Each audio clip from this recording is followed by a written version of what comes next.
Olá, meu amado irmão, minha irmã, você que nos assiste. Eu sou o pastor Ubiratã. Este programa Verdades do Evangelho Momento Devocional é um trabalho da Igreja Presbiteriana de Porto Belo. No final desse vídeo, se você gostar, curta, compartilhe com um amigo, dê o seu like. Acompanhe comigo.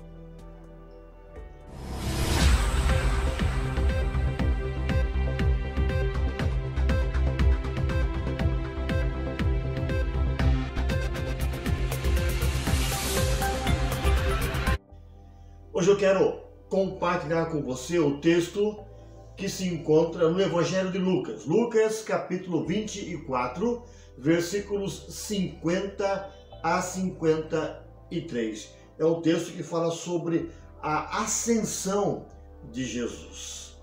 Lucas 24, do verso 50 ao verso 53. Eu vou ler e gostaria que você acompanhasse a leitura. Diz assim a palavra de Deus: Então os levou para Betânia e, erguendo as mãos, os abençoou. Aconteceu que, enquanto os abençoava, ia se retirando deles, sendo elevado para o céu. Então eles, adorando-o, voltaram para Jerusalém, tomados de grande júbilo, e estavam sempre no templo louvando a Deus. Meus queridos, estes versos registram um milagre que encerra o ministério de Jesus aqui na face da terra.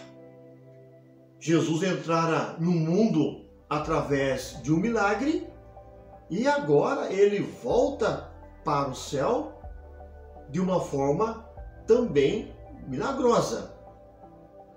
A ascensão de Jesus foi o término e o início. O que eu quero dizer com isso?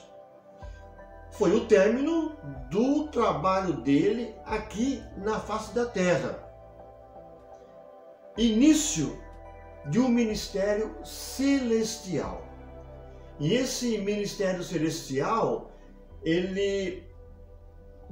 Jesus, ele trabalha de forma em que ele está com todos os filhos de Deus espalhados na face da terra.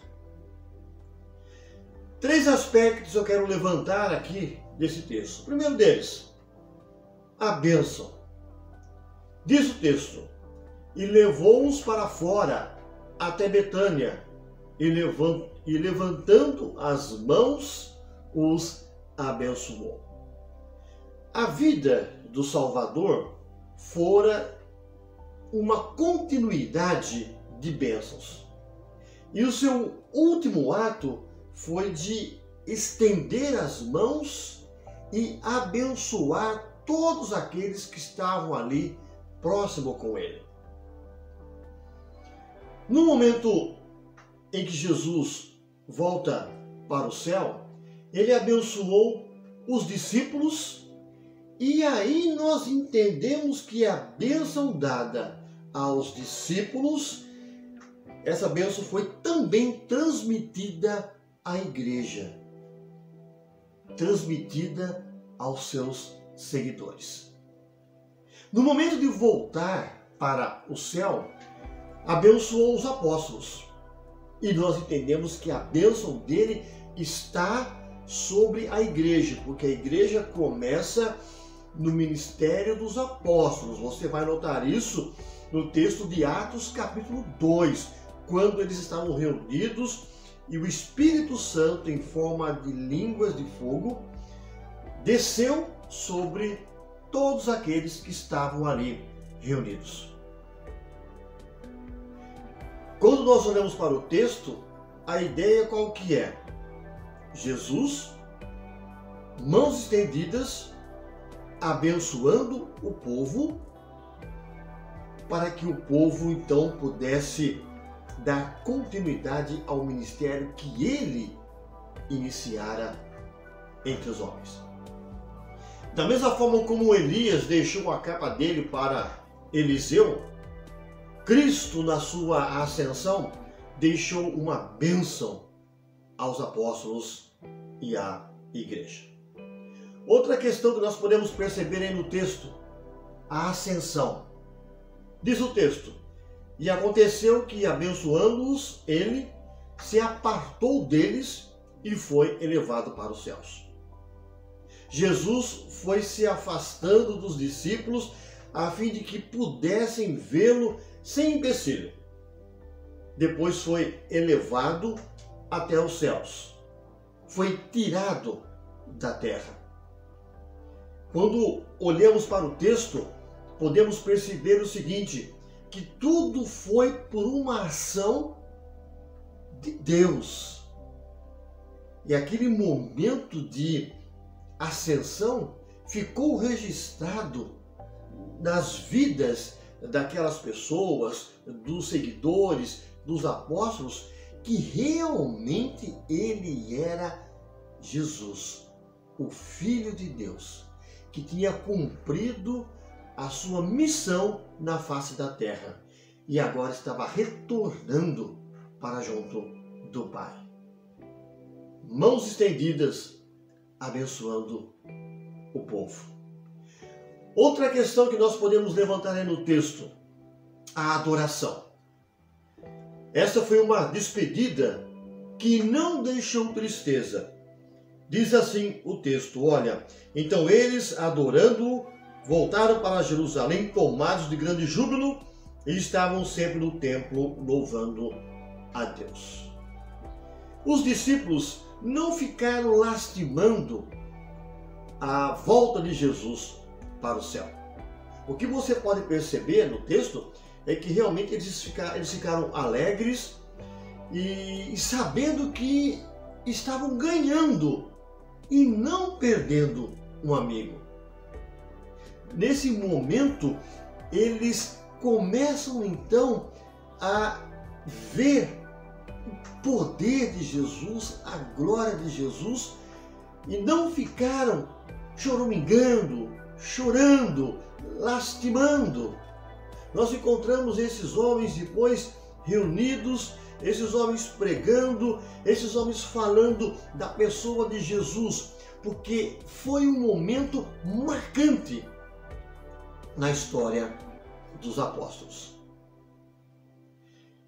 Eu quero concluir esse texto fazendo apenas duas colocações. O primeiro delas mostra a questão de Jesus ser onipresente. Então, olha só. Por estranho que pareça, Cristo retornou ao céu para ficar mais perto de nós. Parece algo contraditório. Como que Jesus está no céu e perto de nós? Meu querido, olha, na terra podia apenas estar presente num só lugar. Sim, se alguém quisesse encontrar com Jesus, teria que buscá-lo. Teria que ir num dos seus sermões, estar onde ele estivesse.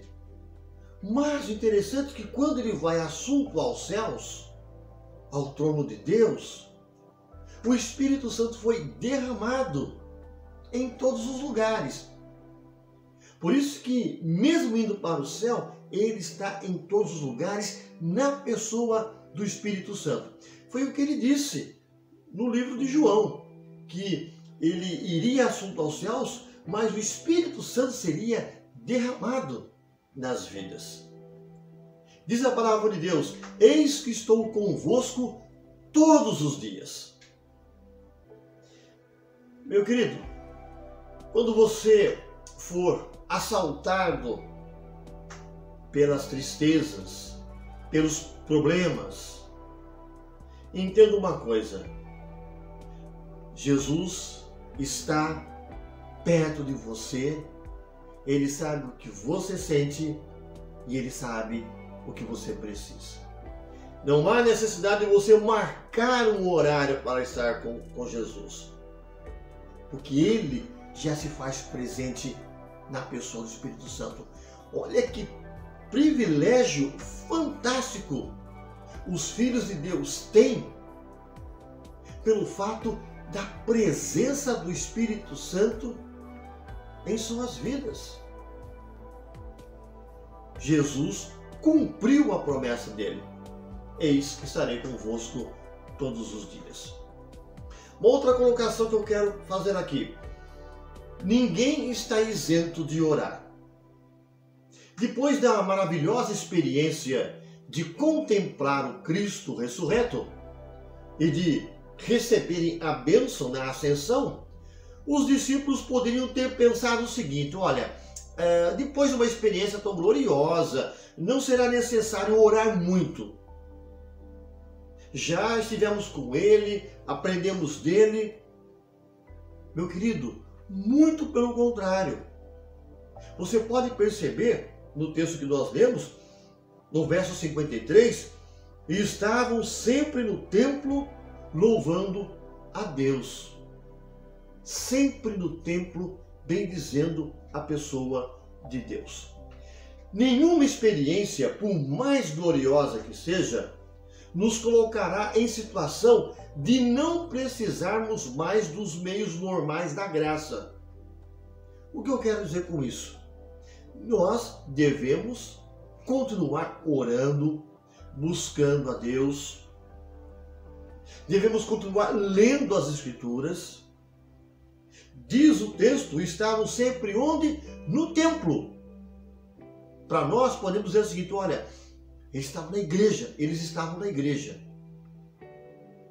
Isso me faz pensar a importância que a igreja tem nas vidas das pessoas. A igreja, ela se torna uma graça, um momento, se torna algo importante, porque é ali, junto com os demais irmãos, que eu vou louvar, que eu vou adorar a Deus. Eu quero dizer o seguinte: olha, talvez você não concorde, mas a realidade é uma só. Não existe cristão sem igreja. Tem muitos que acham que podem buscar a Deus, louvar a Deus, viver uma vida com Deus longe da igreja. A palavra de Deus nos orienta a importância da igreja. Se você olhar para o livro de Atos, você vai notar que a igreja cresceu por causa da comunhão, o parto do pão, as orações. Eles estavam ali. Deus age na vida da igreja ou daqueles que frequentam a igreja de forma fantástica. Entendemos, queridos, que a igreja então é um meio pelo qual Deus nos deixou para buscá-lo, para entender o ministério, a ação dele. A igreja é um instrumento de crescimento espiritual. Por isso que os discípulos frequentavam o templo. Se eles, que estiveram aos pés de Jesus por 3 anos, entenderam que precisavam ir para o templo, muito mais nós, não é? E aí vai a recomendação de você não abrir mão da igreja.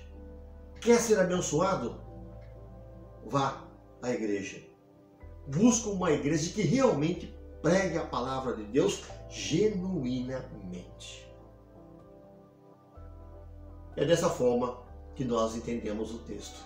Jesus abençoou a igreja, e se você faz parte da igreja, você também é uma pessoa abençoada. E pode ser muito mais, vindo, ouvindo, aprendendo, buscando a Deus de forma correta. Eu quero orar com você. Pai eterno, entendemos que Jesus foi assunto aos céus, abençoou os discípulos e a igreja. Hoje, século 21, fazemos parte da tua igreja e entendemos o quanto ela é importante para o nosso amadurecimento, para o nosso crescimento, para a nossa vida espiritual.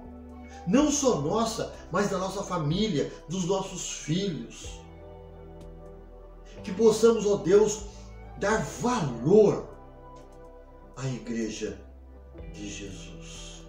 Que eu tenha interesse, que eu possa trabalhar cada vez mais, conforme recomendação do livro de Atos, pois sabemos que quanto maior o nosso interesse, quanto maior o nosso trabalho, o nosso investimento na igreja, as tuas bênçãos serão derramadas. Nós oramos e o fazemos em nome de Jesus. Amém. O Senhor te abençoe e te guarde. O Senhor faça resplandecer o rosto sobre ti e tenha misericórdia de ti. O Senhor sobre ti levante o rosto e te dê a paz. Meu querido, que Deus te abençoe. Um forte abraço.